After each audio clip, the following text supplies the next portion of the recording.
F4 à l'appareil, j'espère que vous allez bien. Aujourd'hui on se retrouve pour une vidéo théorie sur Dragon Ball Super. Donc, comme j'avais fait la théorie donc, que Mai était une cyborg, elle s'avère à mon avis fausse maintenant à 80%. Donc je vais étayer une nouvelle théorie et je pense que celle-ci est crédible à 92% on va dire. Alors donc cette théorie donc sur Mai est tout simplement en fait que Mai a quand même rajeuni même dans le futur. Alors comment ça se fait qu'elle puisse avoir rajeuni? Vous allez me dire mais c'est pas normal parce que les Dragon Ball ont disparu, parce que Piccolo est mort. Et bien je vais vous dire que ce soit dans le présent actuel ou dans le futur de Trunks, ce vœu a été fait avant l'arrivée des cyborgs. Pourquoi je dis ça? Tout simplement parce que Pilaf, lors de l'arc Résurrection Frieza, lorsque Sorbet fait le vœu de ressusciter Frieza, il est dit par Pilaf qu'il ne sait pas que les Dragon Ball peuvent faire plus qu'un seul vœu.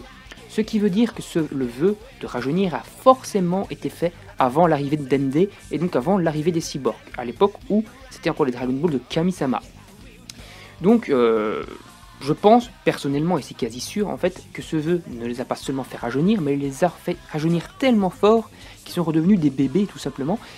Et donc, parce que ce vœu a forcément été fait 10 ans avant maintenant. 10 ans, et maintenant ils ont à peu près l'air d'avoir 10 ans. Donc ça a forcément été fait 10 ans avant Dragon Ball Super à peu près.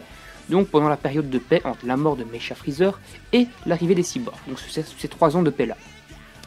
Donc cette période de paix a également eu lieu dans le futur de Trunks, c'est-à-dire entre Mecha Freezer et les cyborgs qui débarquent et qui butent tout le monde.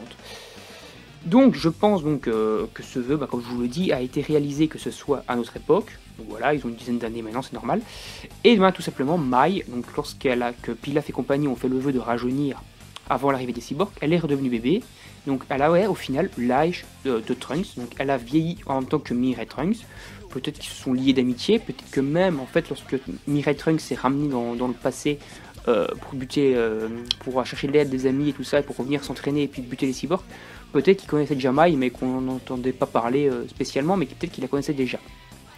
En tout cas, donc, tout ça pour vous dire que Mai a donc forcément eu le vœu de rajeunir avant l'arrivée des cyborgs, que ce soit de nos jours ou que ce soit à l'époque donc du futur de Trunks. Voilà, donc tout simplement c'est très facile en fait d'expliquer son âge, d'expliquer pourquoi elle sort avec Trunks, tout simplement parce qu'ils ont exactement le même âge, ils ont grandi en même temps, ils doivent avoir 20, 21 ans, un truc comme ça, tout cassé.